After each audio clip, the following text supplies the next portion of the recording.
नमस्कार दोस्तों, tax of things के यूट्यूब चैनल पर आपका स्वागत है। कल यानी कि 28 मई को जीएसटी काउंसिल की 43rd मीटिंग थी और उसी मीटिंग में जो डिसीजंस लिए गए उसी के बारे में आज आपसे डिस्कस करना है।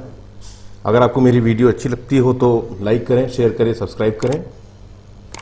बात शुरू करते हैं। सबसे पहले ये है आपके सामने प्रेस रिलीज जो आप देख रहे हैं अपनी स्क्रीन्स पर। पहले कोविड रिलीफ आइटम्स दिए गए हैं, ये मैं डिस्कस नहीं करूंगा। मैं सीधे डिस्कस करूंगा आपसे यहाँ पर मेजर्स फॉर ट्रेड फैसिलिटेशन। हम लोग को बेसिकली सारा मतलब इससे होता है, तो मैं यही आपसे डिस्कस करूंगा। सबसे पहली बात कही गई, amnesty scheme to provide relief to taxpayers regarding late fees. Late fees के लिए जो रिलीफ हमको दिया गया, तो ये कहते हैं कि to provide relief to the taxpayers late fee for non furnishing form GSTR 3B अगर आपने नहीं फर्निश किया है, आपने नहीं जमा किया है, कौन से टैक्स पीरियड्स के लिए, जुलाई 2017 से अप्रैल 2021 तक, तो वो कहते हैं कि उसको रिड्यूस भी किया गया है और कहीं कहीं पर उसको हटा भी दिया गया है। दोनों बातें, रिड्यूस भी किया, हटाया भी गया। लेट फीस की हटाया गया है, रिड्यूस किया गया है। और 3B में कब से, जुलाई 2017 से अप्रैल 2021। क्या है मैं बताता हूं आपको। लेट फीस को मैक्सिमम लिमिट पर अब डाला गया है 500 रुपए। पहले ये 10,000 रुपए हुआ करती थी, तो 500 रुपए लेट फीस अब मैक्सिमम केवल उनकी लगेगी पॉइंट नंबर 1 में, जिनका नील का रिटर्न है, जिनकी कोई टैक्स की लाइबिलिटी नहीं थी। आपके पास आईटीसी है और उसकी सेल कम है आईटीसी से, आपको कोई टैक्स लाइबिलिटी नहीं है, तो आपको जो लेट फीस लगेगी वो मैक्सिमम 500 रुपए लगेगी। ठीक है। उसके बाद कहते हैं कि लेट फीस मैक्सिमम लगेगी 1,000 रुपए अदर टैक्स पेयर्स के लिए। इसका मतलब कि अगर आपकी कोई टैक्स लाइबिलिटी निकल करके आती है जिसको आपको चालान वगैरह पे करना है, तो आपकी लेट फीस है 1,000 रुपए। ये पर मंथ की बात है, हर एक महीने के लिए। मैक्सिमम अब आपकी जो लेट फीस होगी वो 500 और 1,000 रुपए होगी। ठीक है। और मजे की बात यह है कि आपको ये कब फाइल कर देना है। आपको ये रिटर्न्स फाइल कर देनी है 1 जून से लेकर के 31 अगस्त तक।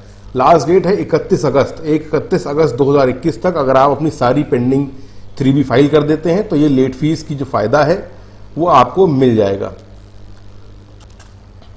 दूसरी बात आई, rationalisation of late fee impose on section 47 of CGST act. कहते हैं कि जो लेट फीस जो रेशनलाइज करेंगे उसको थोड़ा सा कम करेंगे। तो हम यहां पर बात करते हैं, the late fee for delay in furnishing of form 3B and GSTR 1 to be capped पर रिटर्न। अब कहते हैं कि लेट फीस की कैपिंग लिमिट हम नॉर्मल लगा दे रहे हैं। ऊपर जो हमने बात करी वो पुरानी थी कि अगर आपने अपनी रिटर्न नहीं दाखिल करी है तो अभी जो एमनेस्टी स्कीम दे दी गई है, और एमनेस्टी स्कीम के बाद वो कहते हैं अब नॉर्मली भी हम लेट फीस आपसे इतनी ज्यादा नहीं लेंगे।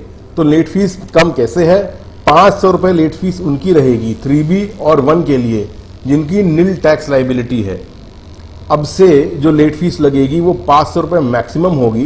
किनके लिए, ऐसे लोग जिनके पास नील टैक्स लाइबिलिटी है, तो 3B और 1 की अब लेट फीस 500 रुपए है। और अदर्स टैक्स पेयर्स के लिए इन्होंने स्लैब दे दिए।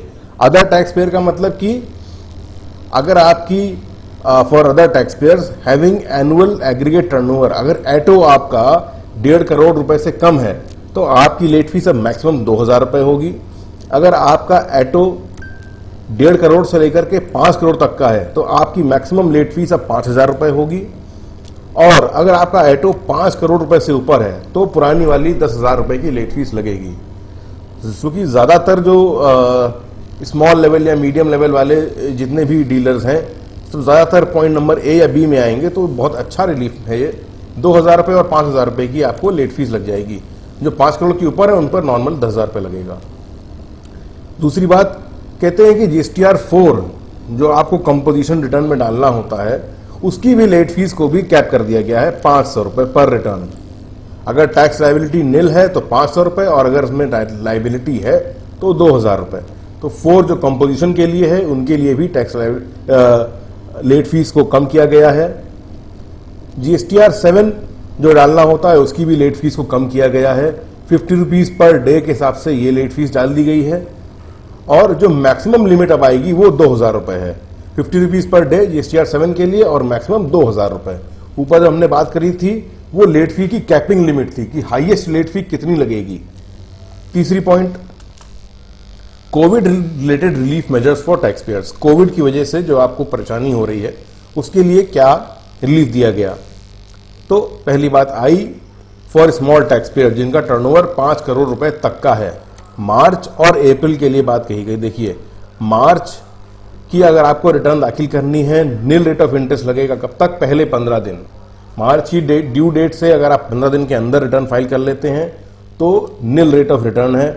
अगर उसके बाद आप 15 दिन के बाद अगर आप रिटर्न फाइल करते हैं अगले 30 दिनों के अंदर तो 9% रेट ऑफ रिटर्न लगेगा। ये देखिए ये बात यहां पर कही गई। पॉइंट नंबर 2 में क्या कहा गया कि GSTR 3B for tax periods March और क्वार्टर एंडिंग मार्च, जो क्यूआरएमपी स्कीम है, तो मार्च और क्वार्टर एंडिंग मार्च की जो 3B की फीस है उसको हटा दिया जाएगा। कब तक, 60 डेज। ये देखिए 60 डेज, 60 डेज मार्च के लिए है या मार्च क्वार्टर एंडिंग के लिए, और 45 डेज ड्यू डेट से अप्रैल के लिए है।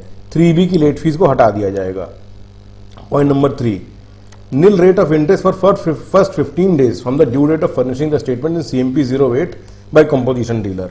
कहता है कि ड्यू डेट से अगर आप कंपोजिशन डीलर हैं, CMP 08 डालना है तो ड्यू डेट से 15 दिन तक आपको कोई ब्याज नहीं देना है, और अगर आपको उसके बाद देते हैं, मतलब कि 15 दिन के बाद वाले में स्लॉट में डालते हैं, वो भी केवल 30 दिन तक फायदा मिलेगा आपको, तो 9% है।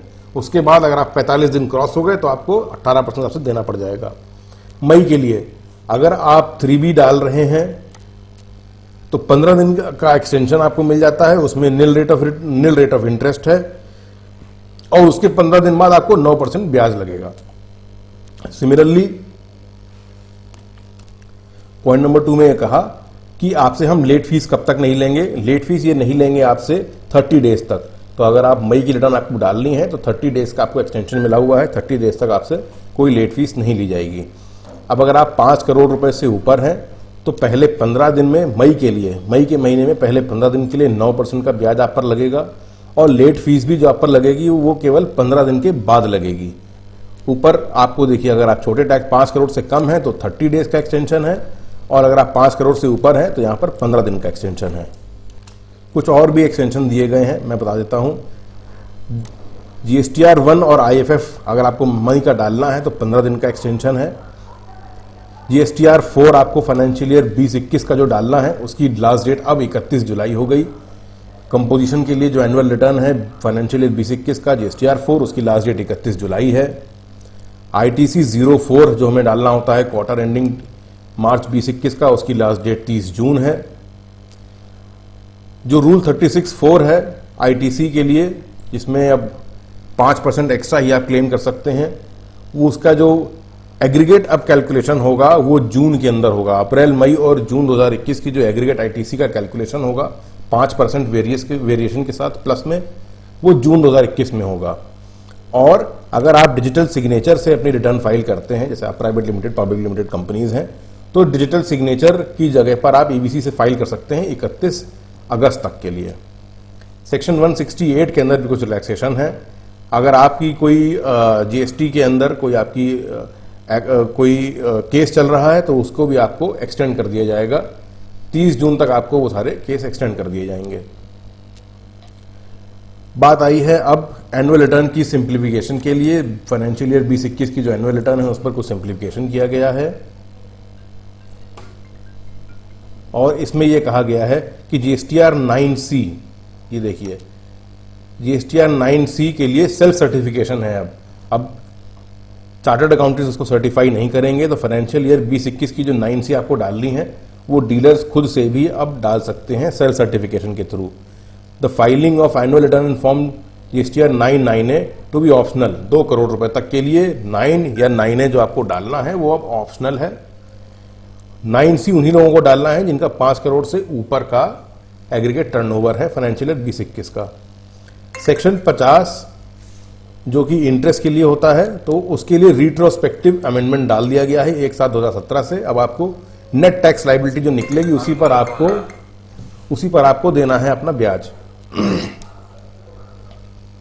3B और 1 को भी GST काउंसिल ने रेकमेंड किया है कि उसमें कुछ अमेंडमेंट कर दिए जाएं, ताकि जो डिफॉल्ट रिटर्न फाइलिंग है अब 1 और 3B ही दिखाए सिस्टम। ये तो कुछ बातें थी जो ट्रेड रिलेटेड थी, कुछ और बातें ऊपर लिखी हुई हैं कोविड रिलेटेड आइटम्स।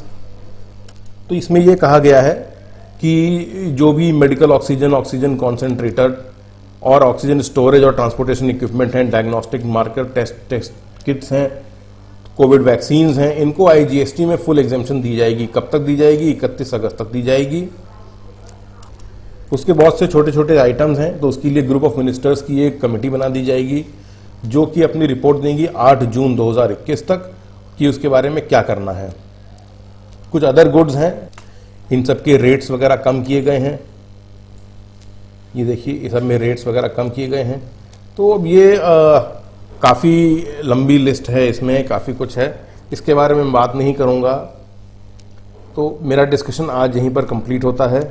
अगर आपको मेरा ये डिस्कशन अच्छा लगा हो तो प्लीज़ लाइक करिए, शेयर करिए और सब्सक्राइब करिए।